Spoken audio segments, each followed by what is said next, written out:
હવે આગળનો પ્રશ્ન એવો છે કે આ ઓમકાર એ શું છે? કે ઓમકાર એ શું છે? તો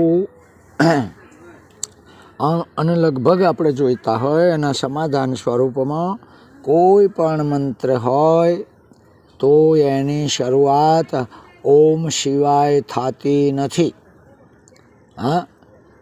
કદાચ આપણે શિવજીનું નામ જપ કરીએ તોય પણ આગળ ઓમ આવ ઓમ નમઃ શિવાય કહીએ છીએ ને, તો આ ઓમકાર એ શું છે? તો એનો વિચાર કરીએ તો એક કવિતા દ્વારા, એક કાવ્ય દ્વારા એનું વર્ણન કરવામાં આવે છે. અને એ કવિતા આ રીતે છે કે સર્વેશ્વરૂપમ અહમ બ્રહ્મ નામ નાહિ આદ્યંતમ ન મધ્યમ ન ઠામ અક્ષર બ્રહ્મ કામ દ્રષ્ટા કહામો ઓમકાર નામે સદા મેં સુહાવું जितने ही जीव जो जग में कहावे ईश्वर सहित मेरा अंश भावे सूर्य चंद्र को मैं ही तपाऊं ओमकार नामे सदा मैं सुहाऊं दरे ध्यान ऋषि मुनि मेरा मन में करूँ ज्ञान गोष्ठी गुरु शिष्य तन में अलख हूँ खलक को मुझ में समाऊं ओमकार नामे सदा मैं सुहाऊं सकल वेद गावे नेति पढ़ावे चराचर मुझ को श्रुति दढ़ावे विद्या विद्या में ना भरमाऊं ओमकार नामे सदा मैं सुहाऊं असति भाति प्रिय रूप मेरा प्रकृति का नाम रूप का है डेरा मुझे कोई जाने मेरे सम मनाऊं ओमकार नामे सदा मैं सुहाऊं गुरु सोम राम न चरणे में गाऊं मेरा नाम आत्मा राम को पाऊं घट घट ज्योति मुझकी मैं जगाऊं ओमकार नामे सदा मैं सुहाऊं सदगुरु महाराजनो जय।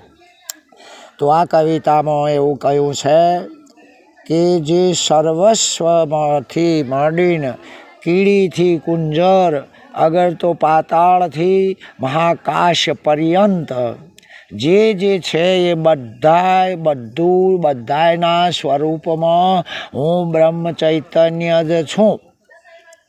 अहम ब्रह्म नाम हूँ ब्रह्म चैतन्य छूँ ज।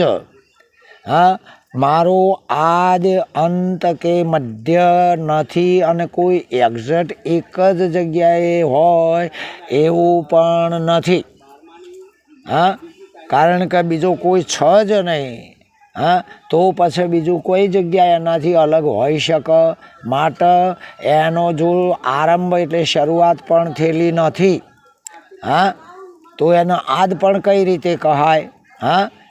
जेनी शरूआत नथी एनो छेड़ोय नथी अने एनामां कोई पण जातनुं फेरफार परिवर्तन अगर तो परिणामवाद ने जग्या नथी।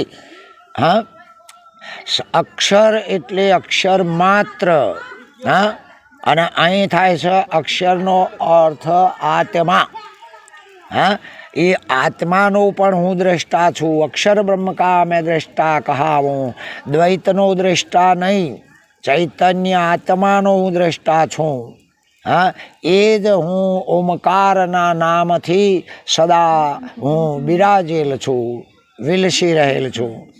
આગળ के जगत में जेटला जीवो छे जो के अनंत जीवो एवं नहीं छतो पण एक कक्षाना अधिकारी माटे अधिकारी भेदे जेटला जेटला जीवो होय आ जगत में અને આખરે છેવટે ઈશ્વર પણ એ બધા જ મારા અંશ જ છે. સૂર્યનો કિરણ 300 હોય સીધો હોય પણ છેવટે સૂર્યનો જ છે. એમ ઈશ્વર સહિત જીવ ઈશ્વર સહિત એ બધા મારા અંશ છે. આ સૂર્ય મારા વડે તપી રહ્યો છે. ચંદ્ર મારા વડે શીતળતા આપી રહ્યો છે. અસ્તિત્વ તો મારું જ છે. એ સૂર્યને પ્રકાશમાન હું જ કરું છું. ચંદ્રને શીતળતાવાળો હું જ બનાવું છું. એ જ હું ઓમકાર નામે સદા વિરાજી રહેલ છું, વિલસી રહેલ છું. જે ઋષિ મુનિઓ ધ્યાન ધરે છે, કોઈ ઈંગડા પિંગડા, કોઈ સમાધિઓ કરે છે, કોઈ ત્યાગ કરે છે, કોઈ ગ્રહણ કરે છે. હા, એ છતાંય પણ એ બધા જ મારું જ કરી રહ્યા છે. એ ધ્યાન મારું જ કરી રહ્યા છે. એ ક્રિયાઓ કોંડો જે કોઈ હોય એ મારા સિવાય બીજું કોઈ છે જ નહીં. બધા જ મારું જ કરી રહ્યા છે.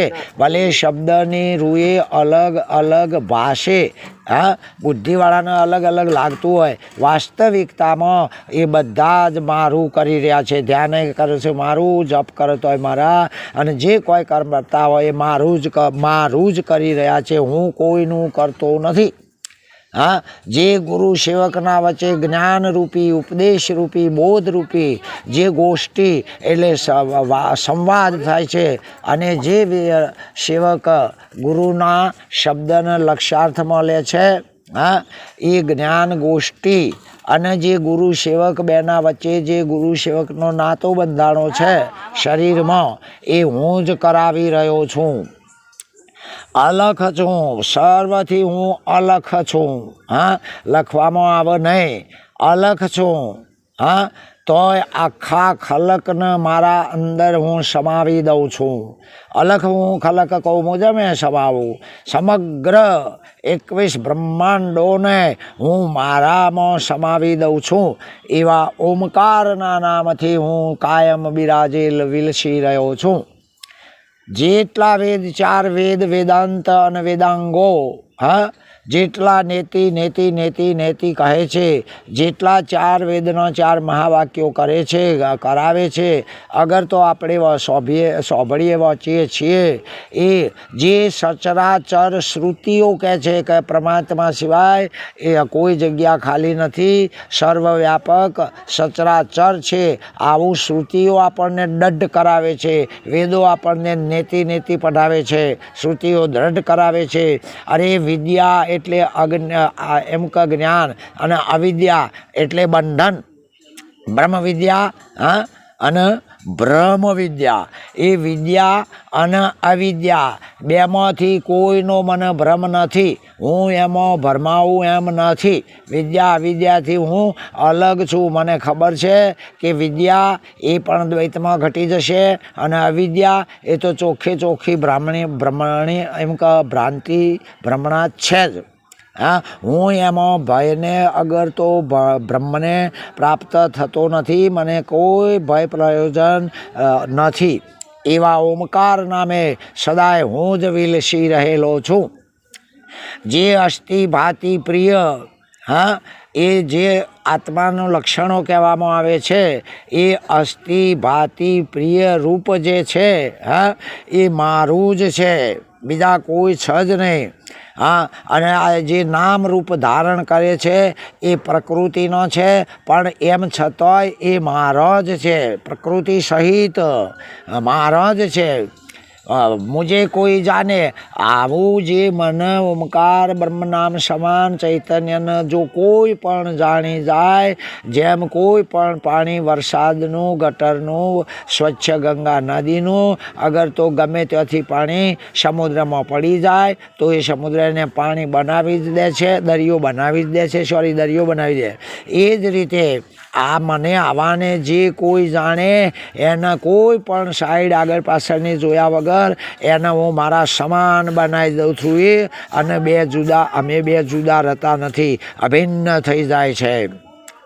એવો ઓમકારના નામે સદાય હું વિલસી રહ્યો છું. સદગુરુ સોમારામના ચરણે આવું ઘેડ બેસી જતો, આવો ઉપદેશ, આવી સુરતા જાગૃત થતો, અગર તો આવી સમજ પડતો, હા, મને એમ થયું કે ખરેખર આ નામ આત્મારામ નામ એ હું અર્થાત અલગ હું, એ કોઈ અલગ જુદો નથી. આ શરીરનું પાડેલું નામ અને એ નામ બધા નામોનો મૂળ નામ તો હું જ છે.